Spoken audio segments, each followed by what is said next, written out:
Joining us now, one of the former president's attorneys and confidants, Alina Habba. We should note she doesn't represent the former president in this specific federal case with the indictment. Welcome to Fox News Sunday, Alina. Thank you. Thanks for having me. I'm going to start here. I know you've been with the president. What is his mood? I mean, a conviction here on any number or multiple of these charges could be decades in jail. Has that sunk in? No, I don't think he's thinking of it that way, and I don't really think that's a realistic way to think about this case. He's done nothing wrong. He said that. This is completely politically motivated. It's election interference at its best by a political opponent. So to, his credit, and the world should understand, an indictment is a one-sided document. He has a defense. The defense is real. He had the Presidential Records Act, which only he has in play. Hillary Clinton didn't have that. Biden didn't have that. And we'll put that defense on. The team he's going to have will be strong and knows exactly what they're doing. Is he going to press for that speedy trial? I mean, that's generally understood to be something to benefit the defendant. Or would he rather push this past the 24 election, which seems like a more likely time frame for this kind of federal case?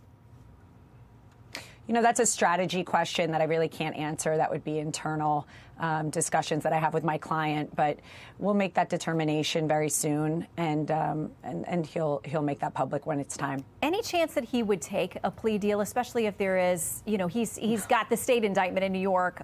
He is facing another potential federal indictment on January 6 charges. You've got the Georgia special grand jury. Those indictments, if there are any, could come in August. Is there any thought of the president's mind? You plea some of this away. You got to focus on the campaign, which is in itself an exhausting, very consuming process.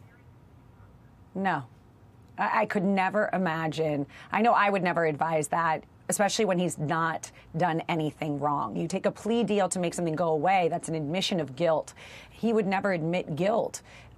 Because there was nothing wrong with declassifying documents, taking documents with you, negotiating with NARA. The only thing that was wrong was the raid on his home and the complete dual-tier system of justice that we're seeing here when the Biden family is being treated completely differently than the Trump family. So to plea is exactly what they would want, right? I mean, this is very simple. We saw Rachel Maddow say it on MSNBC, or MSDNC as he calls it. Maybe he would just say, I won't run for office, and plea out that way. No way. It makes no sense. You plea when you've done something wrong or when you have no shot. Yeah. We have strong defenses. Well, and we heard the president, former president, twice or multiple times yesterday in the speeches that he gave in Georgia and North Carolina say that he's not leaving the race no matter what.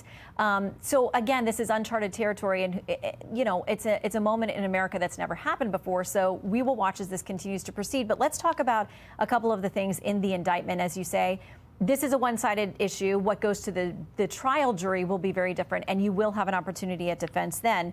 One of the first points, and this actually comes from, they're quoting memorializations of one of the president's attorneys. They say that he had a number of conversations with them. I don't want people looking through my boxes, admitting that he knew that he had these boxes there and there was a subpoena in place. What happens if we just don't respond or don't play ball? Wouldn't it be better if we just told them we don't have anything here? I mean, one of the things he's accused of in this indictment is of giving false statements and forcing other people, including legal members of his team, to give false statements. Yeah, I think, I can't get into details on TV, obviously, but I can say that we saw a picture that's been widely publicized, right, of a box that's flipped over. What's in that box? Newspaper articles, pictures, things that are mementos, things that he has a right to take. So if I'm someone with documents that I have a right to have as the president who left the White House, do I want people rummaging through my personal items? No. So I think you have to remember, again, like I said, there's context to everything. That context will be brought out on defense, and that's going to be our opportunity. We have not had an opportunity to give our side, and that's the image right there that I'm discussing. It's newspapers, it's pictures, it's mementos. Let me also say what the indictment also says in looking at that picture. It says they were spilled onto the storage room floor. They say in the indictment includes documents related secrets relative to USA Five Eyes. Which denoted the information in that document was releasable only to Five Eyes intelligence. That consists of Australia, Canada, New Zealand, U.S., and the U.K.